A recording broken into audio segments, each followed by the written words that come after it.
नमस्कार महाराज. जय हरी. स्वागत आहे तुमचं आमच्या चॅनलमध्ये. बोला. एकंदरीत आपल्यावर जे आता आरोप होते हो, त्याच्याबद्दल सत्यता काय आहे ते तुमच्याकडून थोडक्यात जाणून घ्यायचं आहे आम्हाला. सत्य जे जाणून घ्यायचं आहे. आता तुमच्या समोर जवळजवळ TV9 वाले होते. कोणते होते पत्रकार?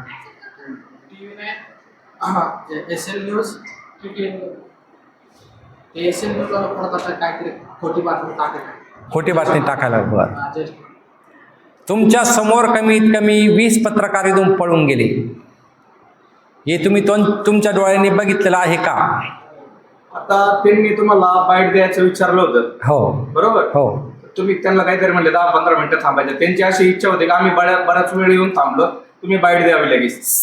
सर्वात महत्वाचं आहे, जो पुरावा मला दाखवायचा होता नाही त्याच्यासाठी ऐकून घ्या. जो मला पुरावा दाखवायचा होता, तुमच्या समोर स्क्रीन लावलेली, ते आलेत. हे माहीत झाल्यानंतर मी अर्ध्या तासामध्ये काय केलेलं आहे, नियोजन केलेलं आहे स्क्रीन लावण्याचं. सत्य त्यांना स्क्रीनवरती दाखवायचं ठरवलं होतं. 12,000 रुपये खर्च केला त्या स्क्रीनसाठी. सत्य समोर यावा. सर्व TV वाले, सर्व पत्रकारे 25 जण होते. पण स्क्रीन लावल्यानंतर तुमच्या समोर ते पळून गेले. पळून नाही गेले महाराज. विषय काय आहे, ते ज्या टायमाला तुम्हाला बाईट मागत होते हो, त्यावेळेस तुम्ही त्यांना बाईट द्यायला लागत होते. तुमचे कोणतरी मध्ये बोलले का थोड्या वेळ 10-15 मिनिटं. त्याच्यामुळे का बोलले? स्क्रीन दाखवा तुमच्या मोबाईलला. पहिले आपल्या मोबाईलला पण दाखवा. नाही. स्क्रीन लावायचं काम चालू होतं. लावलं नाही, मी ते ऍग्री करतो तुम्हाला. पण माझं म्हणणं काय होतं, त्यांनी बाईट मागितली, तुम्ही द्यायला लागत होते. सर्वात महत्वाचं, जे पत्रकार आलेले होते त्यांच्या विरोधात मी समोर दाखवणार होतो आणि त्याच्यासाठी ते पळून गेले. जे लोक इथं होते पत्रकार, काही त्यांच्याच विरोधामध्ये मी त्यांना समोर दाखवणार होतो. त्यामुळं ते इथून पळून गेले. त्याच्यानंतर तुमच्या आर्थिक व्यवहाराचा एक आरोप केला जातो, त्याच्याबद्दल काय? आर्थिक व्यवहार कोणता? आता काही लोक असं म्हणतात का पैसे घेतले जातात, त्याच्याबद्दल काय सांगा? माझं असं म्हणणं आहे, आता तुमच्या समोर किती पब्लिक असन, एक अंदाज तुम्ही आकडा सांगा. 1000च्या किंवा 400-500च्या घरात असू शकतो. हा, 500च्या घरात असू शकते. पब्लिकचं असं म्हणणं आहे का महाराज पैसे घेतात, हे सत्य आहे. तर आता इथं 1000 लोक आहे समजा, याच्यामध्ये 11 रुपये घेतलेला तर कोणीतरी सापडेल. तुम्ही जेवणाचं वगैरे हे एवढं मोठं हे झाले, कशावर हे करताय? 38 वर्षापासून चालू आहे. माझा जन्म झाल्यापासून ज्या बापाने मला जन्म दिला, त्या बापाने जी इस्टेट कमवून ठेवली, त्याच इस्टेटमध्ये मी साधना केलेल्या आहे. वयाच्या 12व्या वर्षापासून वयाच्या 13व्या वर्षी माझं 14 तासाचं पद्मासन होतं. मी आता कपडे असे दिसतात म्हणजे असं नाहीये, मी ओरिजिनल जटाधारी होतो, तपस्वी होतो. सर्व साधना मी इथे दत्तधाममध्ये जिथं मंदिर बांधलेलं आहे, मूर्तीच्या खाली तळघर आहे, तिथे मी साधना केलेली आहे. सर्व साधना मी इथेच केलेलं आहे, कुठं बाहेर गेलेलो नाहीये. आणि 38 वर्षामध्ये एवढं बांधकाम करणं म्हणजे काही विशेष नाही. माझ्याकडे 1 लाख लोक असतात. आज बंद आहे, त्यामुळे पब्लिक नाहीये. कमीत कमी हप्त्याला लाखो लोक येऊन जातात. अन्नदान चालतं. कसं चालतं? इथं दानपेटी आहे, पेटी दाखवा. अशा पेट्या 4 ठिकाणी आहेत. जी काही क्रियाकर्म करतो आपण, प्रार्थना करत असल, ध्यान साधना करत असल, काही आपले दोष जाण्यासाठी संकल्प असल, जे भक्त लाखो येतात त्यांच्या इच्छेने मी सांगत असतो. आपल्या इच्छेनुसार तुम्ही दानपेटीमध्ये 1 रुपया टाका किंवा 1000 रुपये टाका, ज्याची त्याची इच्छा. कोणी 100 रुपये टाकू शकतं, कोणाचा आजार बरा झाला असेल, कोणाचे मानसिक विचार गेलेले असतील, कोणी 100 पण टाकू शकतं, गुप्त असतं. कोणी 10,000 पण टाकू शकतं, आपण तर बघायला नसतो. त्याच्यावरती अन्नदान चालतं, इथं राहण्याची व्यवस्था, करोडो रुपये फक्त संडास बाथरूमसाठी घातलेले. नाही एवढा पैसा आला कुठून मग? मग करोडो रुपये 38 वर्षाचा काळ झाला. आता तुम्ही काल सकाळी काय खाल्लं ते सुद्धा ध्यानात राहू शकत नाही. एवढं बांधकाम किरकोळ आहे, बापाची इस्टेट ती. मला शेती आहे, आता 100 पोतं गहू पडलेलं इथं कुणाचं आहे? माझ्या शेतातलं आहे अन्नदान करण्यासाठी. मी कोणाला म्हणत नाही बाबा तू अन्नदान कर, 1 किलो तांदूळ दे किंवा 1 गव्हाची गोणी दे. देती घेती नरका जाती. मी कोणाकही 1 रुपयाही मागत नाही. मी जरी असा दिसतोय, हे शरीर दिसतंय माझं, मी एक तपस्वी आहे. हे शरीर थोड्याच दिवसामध्ये नष्ट होणार आहे, पण माझ्या शरीरामध्ये जो राहणार आहे तो अमर आहे.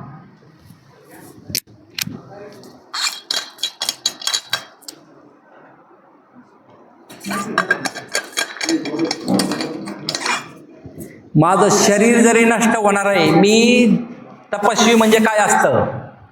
शरीराचाच अभ्यासी. मी कोण आहे? आतमध्ये काय आहे? आतमध्ये जाण्याची प्रोसेस असते.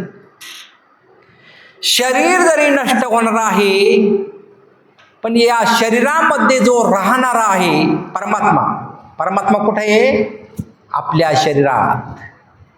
बाहेर पण देव आहे, पण बाहेरचा दिसत नाही, तो काल्पनिक. पण आपल्या शरीरामध्ये जो परमात्मा आहे तो सत्य आहे.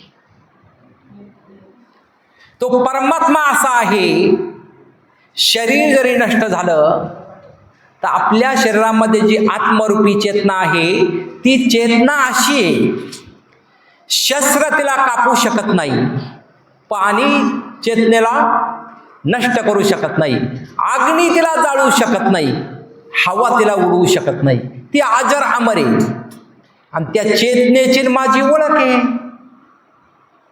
आता एकंदरीत जर पाहिलं तर तुमच्यावर असा पण आरोप केला जातो का जे औषधोपचार आहेत, हो, कोणतरी नाशिकचं मेडिकल आहे त्यांचं, हो, त्यांचं तुमचं काहीतरी कनेक्शन आहे, त्याच्याबद्दल काय सांगा? नाशिकचं मेडिकल कोणाचं? कोणतरी नाशिकला मेडिकल आहे, त्याचं तुम्ही या ठिकाणी यांना ती चिठ्ठी वगैरे देतात, ते तिकडून औषध वगैरे आणतात. सर्वात महत्वाचं मेडिकल ऑफिसर आहे ते. त्यांचं तुमचं काय कनेक्शन आहे? त्यांचं माझं कनेक्शन 10 वर्षापासून जवळजवळ कनेक्शन आहे. माझ्याकडे त्यांचे पेपर पण आहेत, सर्टिफिकेट आहे. मेडिकल ऑफिसर म्हणून त्यांची इथे नेमणूक झालेली आहे. आपली दत्त दिगंबर सेवाभावी संस्था ही रजिस्टर आहे. धर्मदाय आयुक्ताकडे मी अहवाल दिलेला आहे आणि त्यांनी जे पेपर आहेत माझ्याकडं, जे धर्मदाय आयुक्तांनी मला जे काही दिलेलं आहे, मी काही जी मागणी केली ती त्यानुसार दत्तधाममध्ये चालत आहे. माझ्या अहवालमध्ये असं लिहिलेलं आहे, मेडिकल चालू शकतो, चालता फिरता दवाखाना सुद्धा मी चालू शकतो, आयुर्वेदाचा प्रचार करू शकतो. हे माझ्या अहवालमध्ये लिहिलेलं आहे. त्यानुसार माझ्याकडे 3 डॉक्टर आहेत. औषधी देण्याचे काम हे डॉक्टर करत असतात. माझं काम काय आहे? साधना. तू आहे, तुझी ओळख नाही, तू कोण आहे? आता तुमचे काही जे कर्मचारी आहेत, हा, अशी माहिती भेटते का नंबर लावायसाठी 5-5 हजार रुपये त्यांनी घेतलेत, मागचा नंबर पुढं? ते सांगतो ना मी. जर कोणी असा असल तर त्याने नियमानुसार प्रशासने तिथे जावं, केस करावी, किंवा आता इथं 1000 लोक आहेत, त्या 1000 लोकांमध्ये एक तर म्हणत 11 रुपये घेतले, तुमचे 5000 मध्ये लय मोठी रक्कम झाली.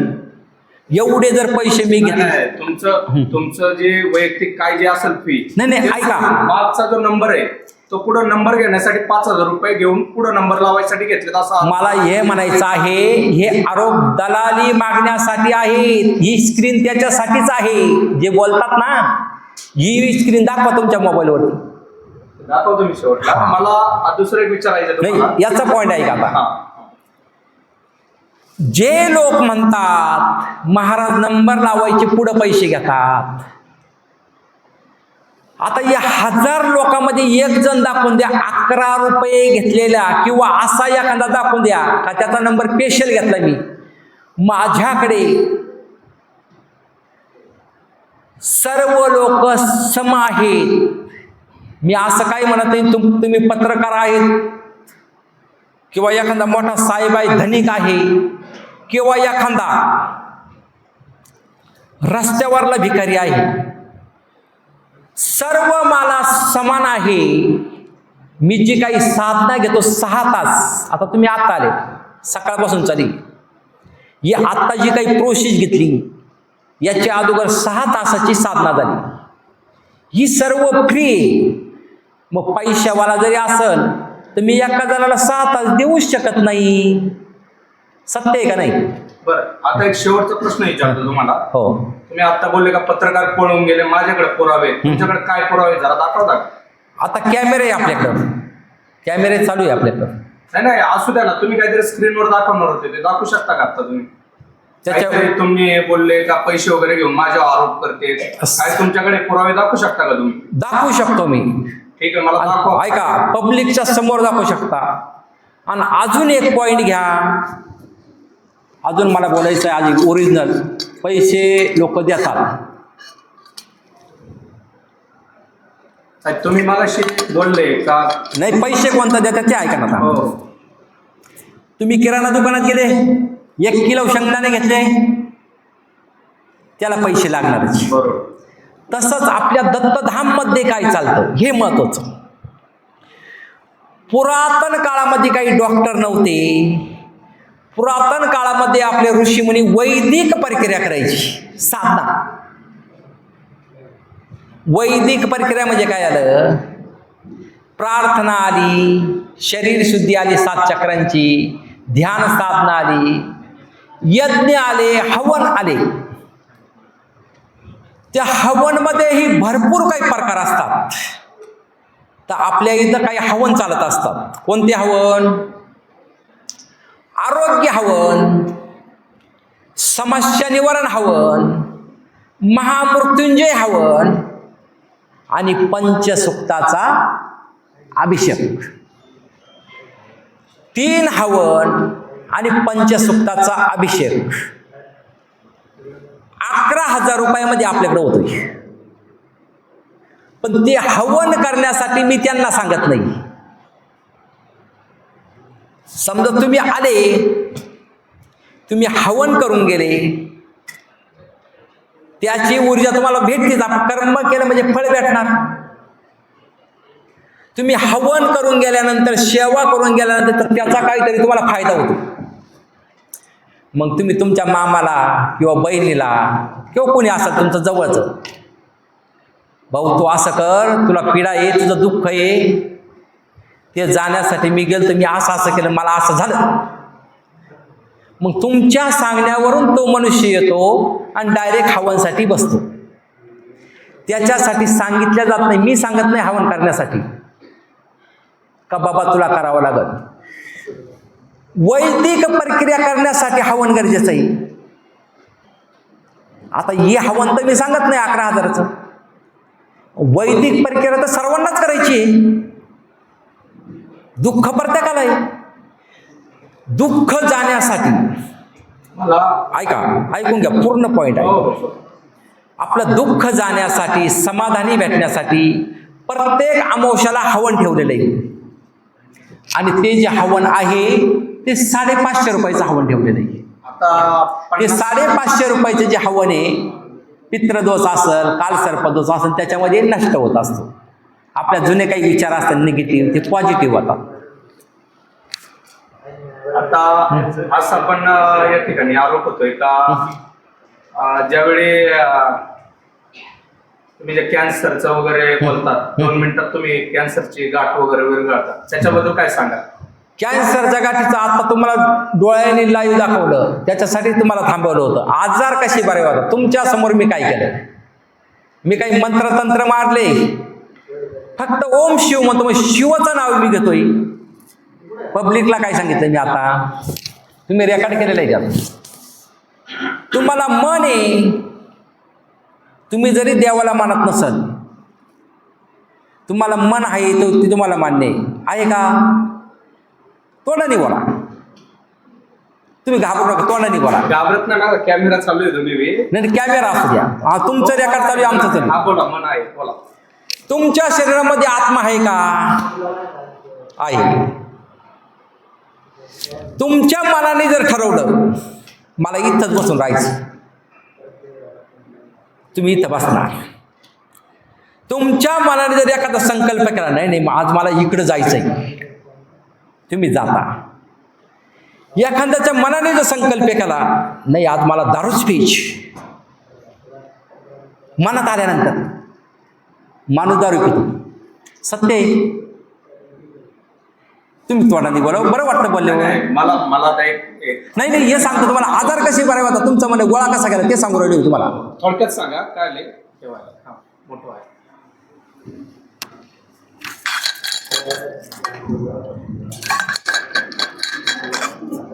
तुमच्या समोर जे मी आता घेतलं, काय म्हणलो, दत्त प्रभूंचा आपण काय केलं, जप घेतला एक. आणि मी काय म्हणलो, तुमच्या मनाने तुमच्या शरीरात श्वासावर लक्ष केंद्रित करा. तुमच्या मनाने, तुमच्या मनाच्या साहाय्याने आत्मरूपी चेतनेमध्ये तुमच्याच मनाने प्रवेश केला. डोळे दाखवा बरं, जाणवतं का नाही आत्मरूपी चेतनेमध्ये मन गेलं का नाही? मग तुमच्या मनाने तुमच्या शरीरामध्ये जी काही आत्मरूपी चेतना आहे त्यामध्ये प्रवेश करून तुमच्या मनाच्या संकल्पाने सृष्टी रचनेमधील सर्वात पहिले सर्जन म्हणजे डॉक्टर, भगवान भोलेनाथांना मी डॉक्टर समजतो, सर्वात पहिले सर्जन. त्यांनी गणपतीची सर्जरी केलेली होती, हे मान्य आहे का? तर मी तुमच्या समोर काय सांगितलं, तुमच्या आत्मरूपी चेतनेमध्ये तुमच्या मनाने प्रवेश केलेला आहे. तुमच्या मनाच्या संकल्प शक्तीच्या ताकदीने तुमच्या आत्मरूपी चेतनेमध्ये भगवान भोलेनाथ तुम्हाला दिसत आहे. मग मी काय बोललो, भक्तांना काय सांगितलं, भगवान भोलेनाथांना विनंती करा, तुम्ही गणपतीची सर्जरी केली होती, आम्ही तुमचे लेकरेच आहोत, मग तुम्ही जर गणपतीची सर्जरी केली तर मग आमची करा. बरोबर. आता मला एक शेवटचा प्रश्न विचारायचा तुम्हाला. हो. तुम्ही आता बोलले पत्रकार पळून गेले, माझ्याकडे त्यांच्या विरोधात काहीतरी पुरावे आहेत, मला खूप आहे ते दाखवायत तुम्ही. हो. म्हणजे मला ते हे करता येईल. बरं, तुम्ही समाधानी आहे का? समाधानी आहे मी. मला प्रत्येक प्रश्नाचं उत्तर विचारलं ते दिलं तुम्ही. मला फक्त शेवटच्या प्रश्नाचं उत्तर द्या. हा द्या ना. मला जे तुम्ही बोलले ना पत्रकार पळून गेलेत त्यांच्या विरोधात पुरावे ते दाखवा. बरोबर, हे झालं ना, आता पुढे समोर दाखवा आपण. ते करू का बंद आता? हा, ते बंद करणार.